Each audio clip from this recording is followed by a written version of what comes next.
Hello, beautiful people. It is June 25th. The NASCAR Cup Series returns to Nashville for the second half of the season, and best seat at the track starts right now. No, folks, I am not Mr. Jared Haas because he is on assignment and on location. I am your host of the Front Stretch podcast with the Bryan Nolen. Bryan Nolen here. I'm bringing in the one and the only Mr. Jared Haas. Jared, what is going on, my friend? Listen, buddy, I love you to death, but you look like an absolute lobster, my friend. Well, I look like a rock lobster at the B-52 today. It has been hot. I have been making my rounds to the garage, trying to get the scoop and see what's going on. It is definitely a hot weekend. As you said on the podcast, you feel bad for those people that are here. I'm here. I love racing, but I feel burnt out with the sunburn. So hopefully I can get a whole bunch of sunscreen good to go. Listen, I'm totally with you there, my friend. New Hampshire in 2019, it was like 98. The real feel was like 103, kind of what you're dealing with right now. Totally get where you're coming from, my dude. With that being said, though, Jared just finished up the Xfinity Series. Cup guys were on the track for the qualifications. Practice was Friday, qualifying Saturday, the race tomorrow. But there's one storyline like we've all been talking about, and that is 4 letters: H-E-A-T, heat, heat, heat. What have you learned from some of the drivers on how they are going to have to battle and defy the adversity of this heat? Well, it's pretty interesting. I'll play some clips, 2 very interesting clips from Ross Chastain and Ryan Preece after the win at the Truck Series race right here. Eating lots of watermelon, gotta get that out of the way, and staying out in the heat all week. Today, working with our Chevy group and being out in the heat and doing stuff to really try to be acclimated to it. It's not pleasant. It's gonna be hot on Sunday. It was hot today getting ready. It was hot in practice, but it's okay. Drinking a beer. I'm a big boy. I retain water pretty well, so I think I'll be all right.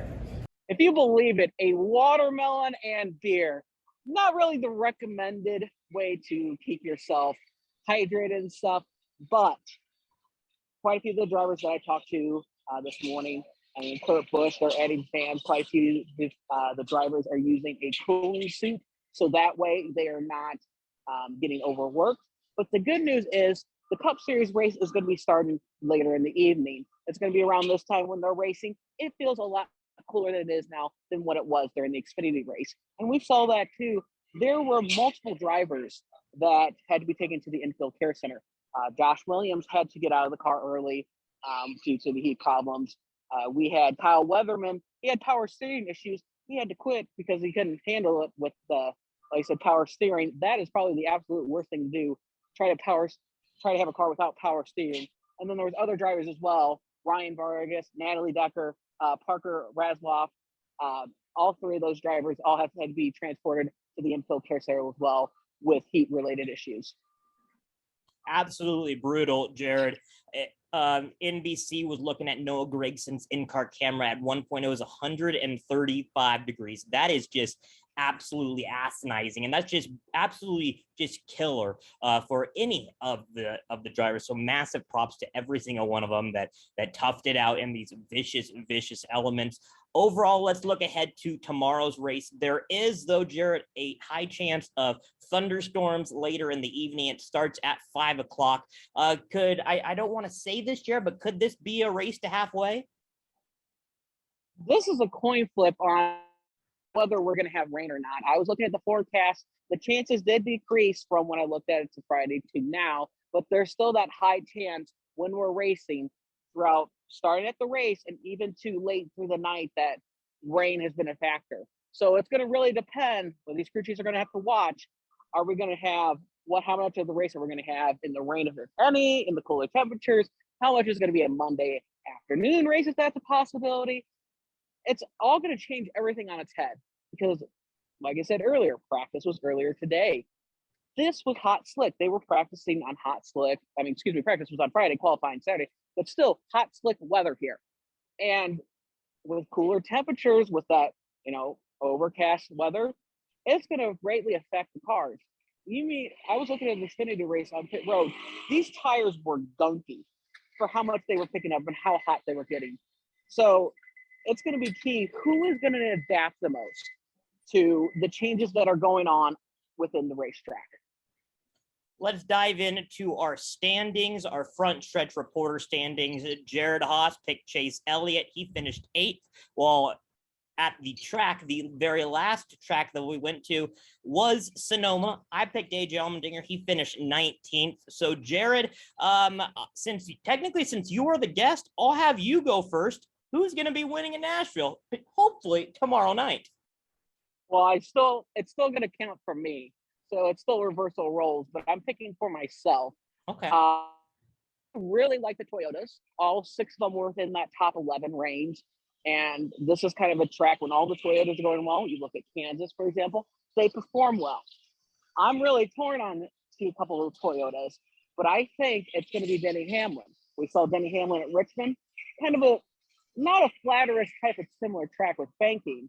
But I mean, he just came out of nowhere and with tire wear took the win at Richmond, but he's starting on the pole, getting a lot of confidence in that Hamlin and Denny Hamlin's team. Kyle Larson, not a bad pick, but he seems like he's always the odds-on favorite. Again, last year he won this race, but there isn't that momentum that's going on with Hendrick Motorsports. Decent in practice, they are a contender, but I'm going to go with the 11 car for the win. For me, it's going to be a little bit interesting if we get the rain.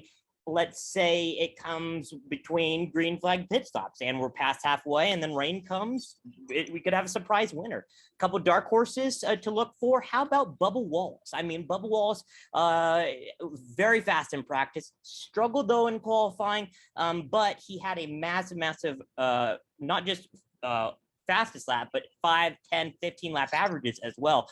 Also, Martin Truex Jr. announces he's coming back for 2023. May want to set off that announcement on a good note by getting his first checkered flag of the season. However, I don't think it's going to be those two. I think it will be the 24 car of William Byron getting the job done for his 3rd win of the season. Jared, I got the 24 car going to victory lane at Nashville on Sunday night. I think he finished in the top 5.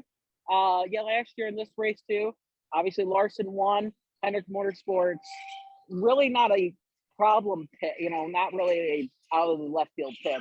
But we'll see on Sunday if Byron can get win number 3.